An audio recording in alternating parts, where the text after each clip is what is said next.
Assalamualaikum warahmatullahi wabarakatuh. Bismillahirrahmanirrahim. Alhamdulillahirabbil alamin wassalatu wassalamu ala asyrofil mursalin sayyidina maulana Muhammadin sallallahu alaihi wasallam. Selamat pagi anak-anakku, selamat berjumpa lagi dengan pelajaran informatika. Alhamdulillah pada pagi hari ini kita diberi kesempatan, diberi kesehatan oleh Allah Subhanahu wa taala untuk mengikuti pelajaran informatika, pelajaran terbaru tapi menyenangkan ya. Baik, Pak Suki hari ini mau pengenalan sistem komputer. Sebelum pengenalan sistem komputer, marilah terlebih dahulu sebelum pelajaran dimulai kita membaca Fatihah. Semoga saja pelajaran ini berjalan dengan lancar dan ilmu yang kita dapatkan pada pagi hari ini barakah fid dunya wal akhirah ala hadiniya bi syafaati Rasulillah ala kulli niyatin sholihah. Al-Fatihah. Bismillahirrahmanirrahim. Alhamdulillahirabbil alamin arrahmanirrahim. Ihdinas shiratal mustaqim shiratal ladzina an'amta 'alaihim. Baik anak-anakku, pada pagi hari ini kita pengenalan sistem komputer. Mungkin anak-anakku banyak yang tahu komputer itu apa sih? Udah pegang semuanya Pak. Saya juga punya di rumah Pak. Ini itu. Wah, memang banyak. Ada komputer, ada laptop, dan lain sebagainya. Ada yang terbaru lagi Chromebook ya. Nah, sistem komputer itu adalah terdiri dari perangkat keras, hardware, dan perangkat lunak software. Nah, perangkat keras dan perangkat lunak harus bekerja sama membentuk suatu sistem, yaitu yang namanya sistem komputer.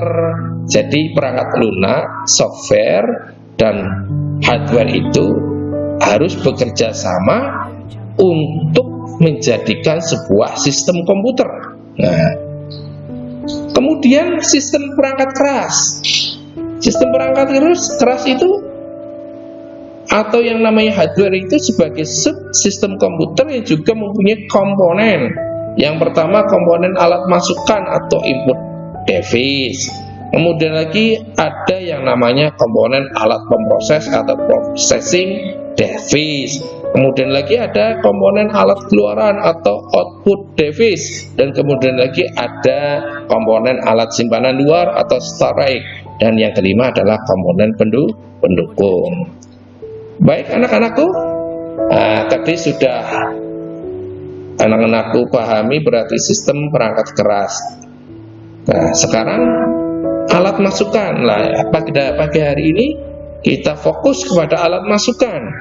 Alat masukan input device itu apa sih? Nah, yaitu alat yang digunakan untuk menerima masukan yang dapat berupa masukan data ataupun masukan program. Dan beberapa alat masukan mempunyai fungsi ganda, yaitu sebagai alat masukan dan sekaligus sebagai alat keluaran output untuk menampilkan hasil. Lah, alat input atau output yang demikian itu disebut dengan terminal. Artinya terminal ya kita pahami saja terminal. Terminal bus itu ada bus masuk ke terminal dari berbagai macam daerah, masuknya ke dalam satu terminal dan keluarnya ya beda-beda, tapi tujuannya sama. Nah, kemudian alat masukan dapat digolongkan ke dalam beberapa golongan, yaitu yang pertama keyboard, yang kedua pointing device, yang ketiga scanner, dan yang keempat sensor, dan yang kelima voice recognizer. Wah, ini kalau baca kayak gini mungkin anak-anak itu sudah bisa memahami beberapa alat masukan yang Pak Suki sampaikan tadi, terutama adalah keyboard, scanner, sensor. Ini mungkin tiga ini yang lebih familiar di pendengaran anak-anakku semuanya ya. Nah, pada hari ini Pak Suki lebih fokus kepada penjelasan kepada keyboard saja ya, karena waktunya yang terbatas. Nah, keyboard itu merupakan sebuah papan yang terdiri dari tombol-tombol untuk mengetikkan kalimat dan simbol-simbol khusus lainnya pada komputer. Keyboard dalam bahasa Indonesia artinya papan, tombol jari, atau papan tombol. Nah, kemudian secara fisik keyboard itu terdiri atas 5 bagian. Yang pertama, keyboard serial menggunakan DIN 5 mile dan biasanya digunakan pada komputer tipe AT lah. Kalau model keyboard yang semacam yang pertama ini digunakan pada masa-masa awal-awal Pak Suki masih bujung, udah lama sekali ini ya. Jadi sekarang sudah nggak keluar lagi tipe yang keyboard yang menggunakan tipe AT ini, karena menggunakan jarum seperti jarum pentul ya. Jadi kalau jarum pentul itu nanti ada yang melengkong ya atau patah, itu tidak bisa connect ke alat masukan. Kemudian lagi yang kedua ada keyboard PS2, biasanya digunakan pada komputer ATX, dan saat ini yang paling banyak dipergunakan pemasangan keyboard tipe ini harus dilaksanakan secara cermat, sebab port yang dimiliki sama dengan port untuk mouse. Lah, disinilah kelemahan untuk port keyboard PS2 ini. Karena apa? Karena portnya itu berjajaran dengan port mouse. Kalau salah masuk, bisa-bisa jarum-jarum pentul itu bisa melewat. Kalau sudah melewat, otomatis tidak bisa digunakan lagi, dan harus hati-hati tidak boleh masuk kepada port mouse. Begitu juga port mouse tidak boleh masuk pada port yang untuk keyboard ya. Nah, kalau PS ini, keyboard PS ini sudah jarang digunakan, walaupun masih ada ya dijual, tapi sudah banyak tidak dipergunakan karena ribetnya itu. Bisa dipahami ya anak-anak ya. Baik, kita lanjutkan lagi.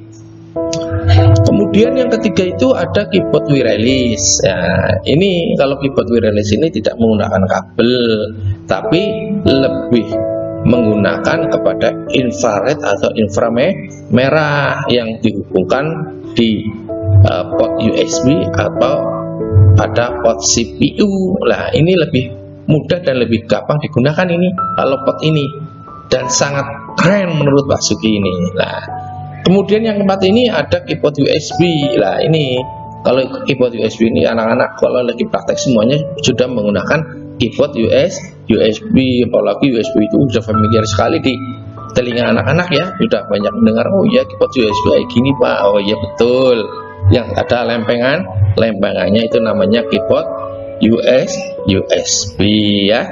Nah, kemudian yang terakhir adalah ada yang namanya keyboard virtual. Lah, ini mungkin anak-anakku masih asing ya mendengar keyboard virtual.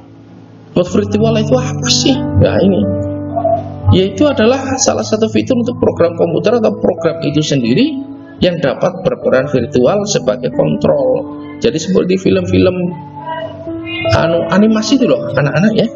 Lah, sekarang sudah ada memang, tapi harganya masih mahal. Lah, nanti pas zamannya anak-anak nanti sudah pada dewasa, hampir bisa jadi nanti semuanya pakai keyboard virtual.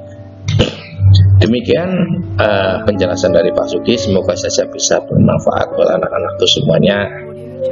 Saya akhiri, nanti tugasnya untuk minggu besok kita mencoba untuk merangkum lagi masalah alat masukan yang lainnya, dan insya Allah kalau ada pertanyaan-pertanyaan yang dikirimkan lewat Pak Suki, insya Allah langsung tak jawab semuanya. Demikian, kurang lebihnya mohon maaf. Wabillahi taufiq wal hidayah. Wassalamualaikum warahmatullahi wabarakatuh.